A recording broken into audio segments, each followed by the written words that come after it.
Oi, gente, tudo bem? Boa noite. Aqui é Luciane Fortunato, eu sou responsável pelo marketing e comunicação da Clínica Veterinária Amigo Bicho e eu estou entrando para convidar vocês para ouvir a nossa conversa daqui a pouquinho, às 19 horas, já são, né? São 19h04. Você vai escutar a minha conversa com o Dr. Maurício Mossi, que é odontologista veterinário, e vai falar um pouquinho aí para você com relação aos cuidados que você tem que ter nesse período de quarentena, não só nesse período de quarentena, mas os cuidados que você tem que ter com a saúde bucal do seu animalzinho, dos seus cães e também dos seus gatinhos. Eu estou só esperando o Dr. Maurício entrar aqui. Olha aí, Dr. Maurício, eu vou convidar ele. Vamos ver. É só ele aceitar. Olá, Olá, boa tudo, noite, tudo bom?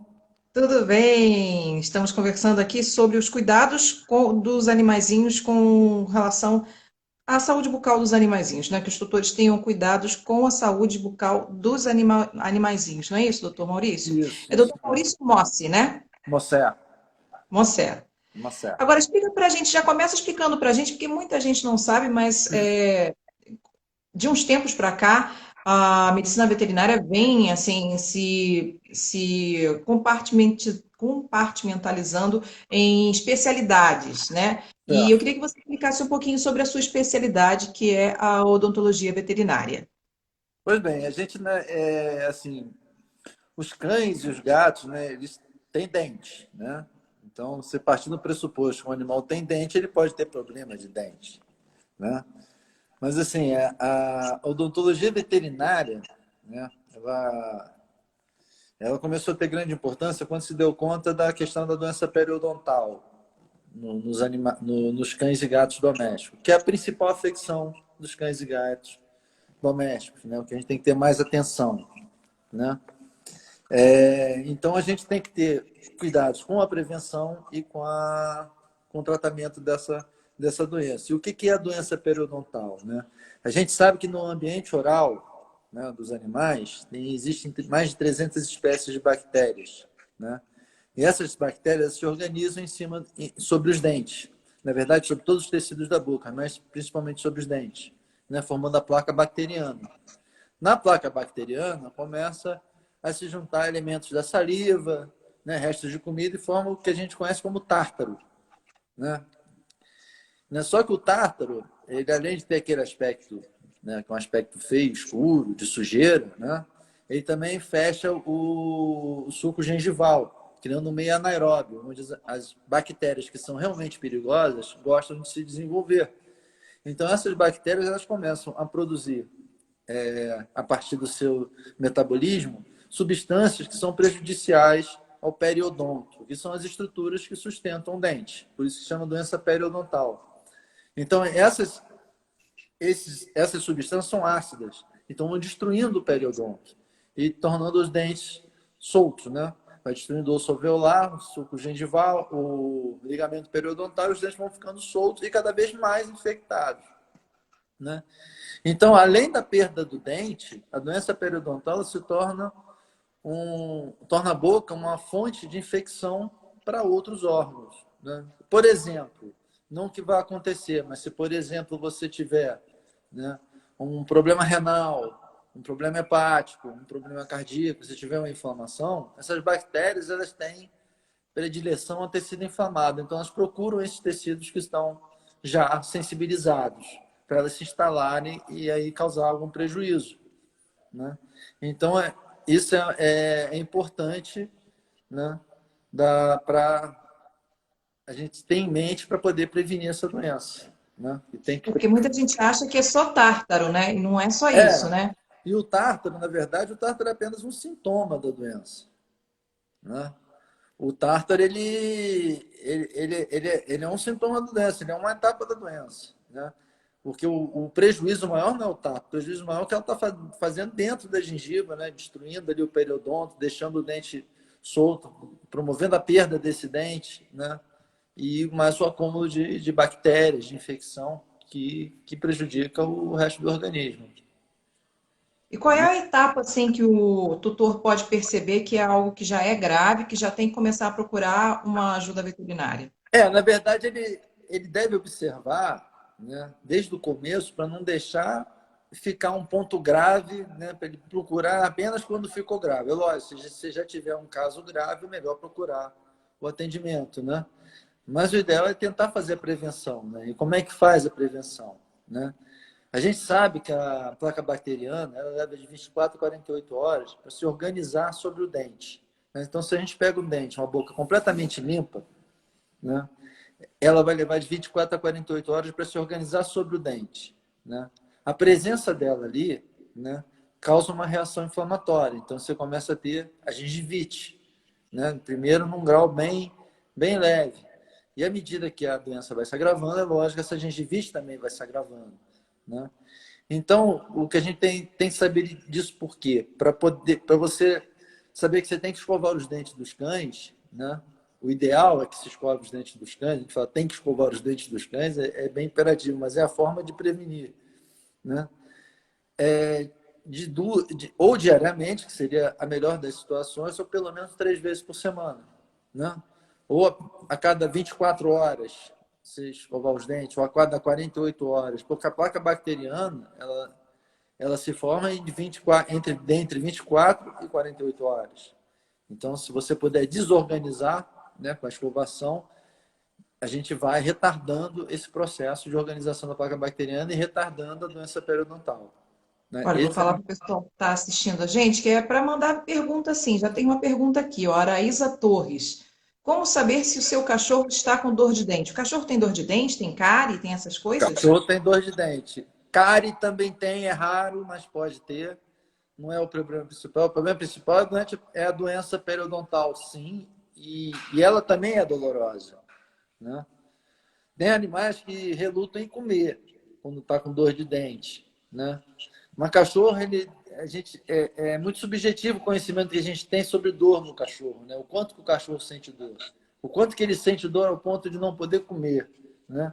Porque eu já peguei situações assim, de que se você transferisse para a gente, assim, você não via como é que o animal poderia chegar tão longe com aquela dor, suposta dor, né? Que na gente seria uma coisa horrível, né? Uma dor horrível, a gente não conseguiria comer e ele está comendo, né? Então, Ele assim, pode implementar. Ele tem uma tolerância, pode ser que ele tenha uma tolerância à dor muito maior do que nós, ou humanos, uma né? intolerância ou um limiar de dor diferente do nosso, né? Com o quanto que ele passa a sentir, né? Isso aí já é conversa para anestesista, né? Eles que entendem dessa parte de dor melhor do que eu, né? Mas a gente não sabe o quanto que eles são resistentes ou se o limiar de dor ele tem que ter uma dor muito forte para poder sentir, né? O que para a gente seria impensado. Mas muitas vezes, quando a dor é localizada, ele às vezes procura superfícies frias para deitar. Por exemplo, se o dente está doendo, ele procura um piso frio para deitar aquele dente sobre o piso e tentar de alguma forma aliviar a dor, né?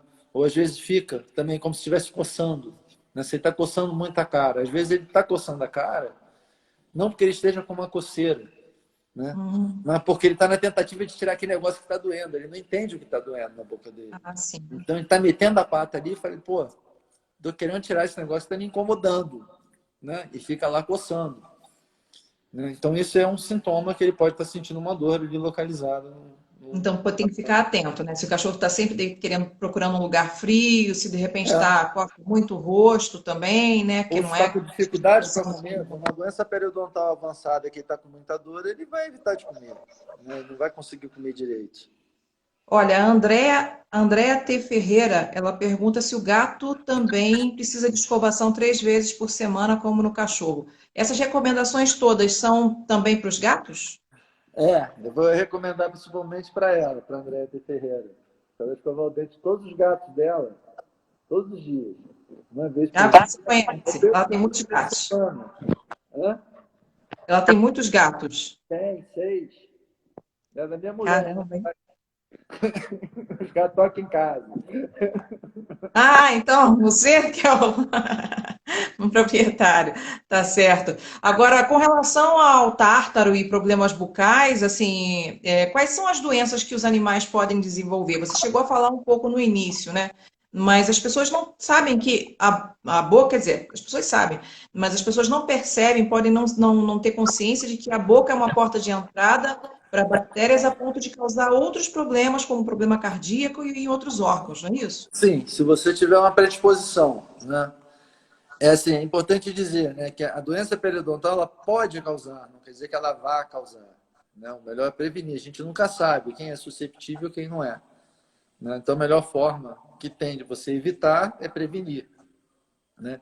Isso é mais barato você prevenir do que remediar, sempre. Né? Então, é Agora, mais tem barato. aqueles animais. Aí tem aqueles animais que não, que é muito difícil, né? Às vezes o animal é muito bravo, às vezes o animal já não foi acostumado a escovar os É, dentes. O que que a gente faz? Tem outros produtos no é mercado que nesse, podem tem ser. alguns produtos que ajudam, na verdade não resolvem. Né? Aí você realmente aí tem que levar para fazer o tratamento periodontal. Né? Mais O tratamento frequente. periodontal que você disse é a limpeza de tártaro. É, limpeza, eu não trato como limpeza de tártaro. Né? Dentro da odontologia, né, de uma forma geral, a gente condena esse termo limpeza de tártaro. Né? Uhum. A gente classifica como tratamento periodontal, porque é diferente. A gente remove o tártaro, a gente não limpa o tártaro.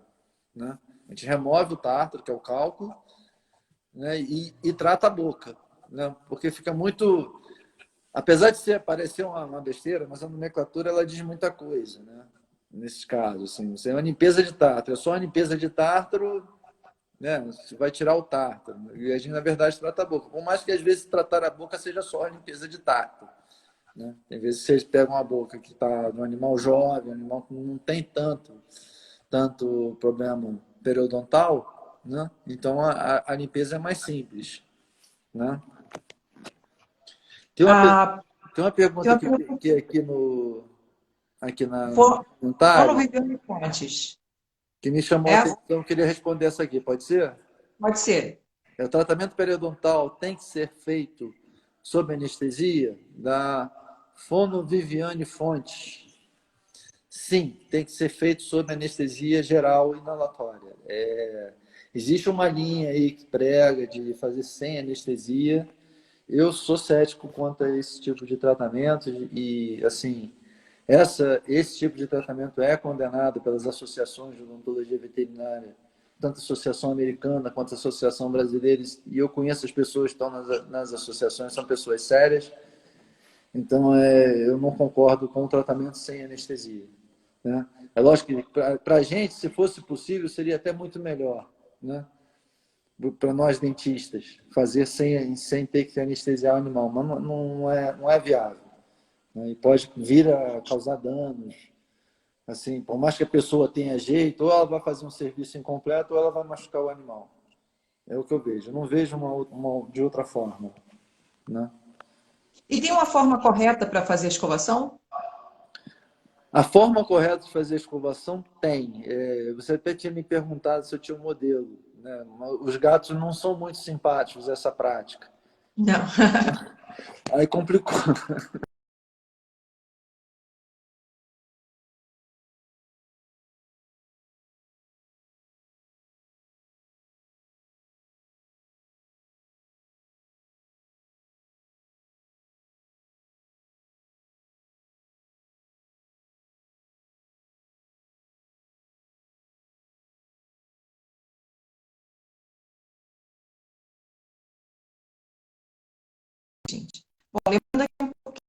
Ele falou que é importante. Eu acho que é com você, hein?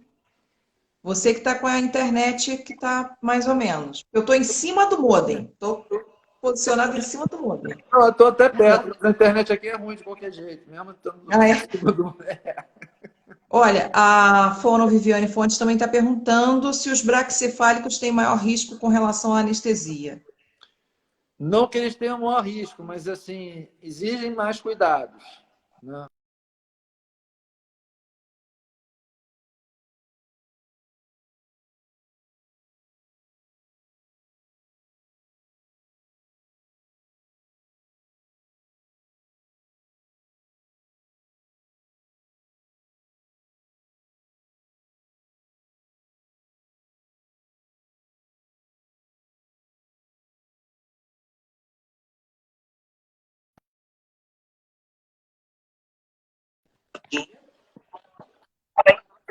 Voltei. A escovação, a gente estava relembrando para o pessoal que está em casa, que a escovação é importante, que seja Você diária, está mas se falando não dos puder. braquicefálicos. Isso, então fala. Então, os braquicefálicos. Peraí que entrou uma caixa de diálogo aqui que eu não consigo tirar. Os braquicefálicos, eles têm muito tecido mole em volta das vias respiratórias, principalmente o bulldog, boxer, principalmente o bulldog, o boxer até menos.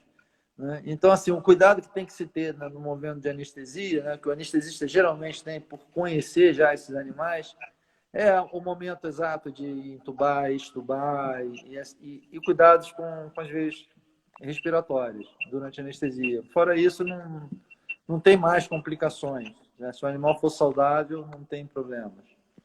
Bom, já que ela falou aí dos braquicefálicos, lembrando que os braquicefálicos são o quê? Pug, bulldog francês, Pug, dog os bulldogs, né? Francês, inglês, o boxer, o shih tzu, também é braquicefálico, né? Bom, já que a gente está falando Todos de têm cara raça, chata. todos que têm cara chata. Agora, tem alguma raça que tem predisposição a tártaro, a problemas periodontais ou não? Todos são iguais. Eu estou falando isso Todo, por quê? 90% dos Porque. animais são susceptíveis, mas assim, o Hum, que tem mais tendência são as raças menores. hum, Principalmente Pinscher, Yorkshire, aqueles quanto mais mini, mais tem problema odontológico, porque os dentes são... Porque essas raças, quando se chegou, né, a essas raças, foi através de cruzamentos, né, de melhoramento. Então foram cruzando, fechando consanguinidade e cruzando para ficar cada vez um bicho menor, porque na natureza não tem. Por exemplo, o Yorkshire Mini, que tem agora, número 1, que tem 1,2 kg, adulto. Né? Isso não tem na natureza, já tinha virado comida de onça. Né? E, então, esses pequenininhos, os dentes não acompanharam bem a redução do cachorro. Então, assim, os uhum, dentes são muito grandes para a boca dele. Né? uhum. Então, forma mais pontos de retenção e para acumular placa bacteriana e tártaro e desenvolver a doença periodontal. Então, assim, a diferença é que eu pego, por exemplo, Yorkshire, com 2 anos de idade, com a boca bem, com doença periodontal já bem avançada, contra, por exemplo, um pastor alemão, que eu vou pegar ele com 6, 7 anos, ele vai ter um pouquinho de tártaro. Vai ter uma doença periodontal bem branda, né? Porque os dentes são mais afastados, os mecanismos de defesa naturais do cão já funcionam de forma melhor nesses animais, né? Então, ele tem a doença periodontal num estágio numa idade mais tardia. E às vezes nem desenvolve. Agora vamos falar de. Muita gente já fazia isso antes, né? Porque antigamente nossos avós usavam mesmo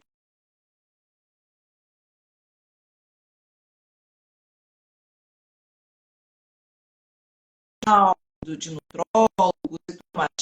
Tem alguma diferença com relação ao tipo de alimentação para a formação de problema Repete para odontológico? mim, por favor, Luciane, que você sumiu para mim aqui um tempo.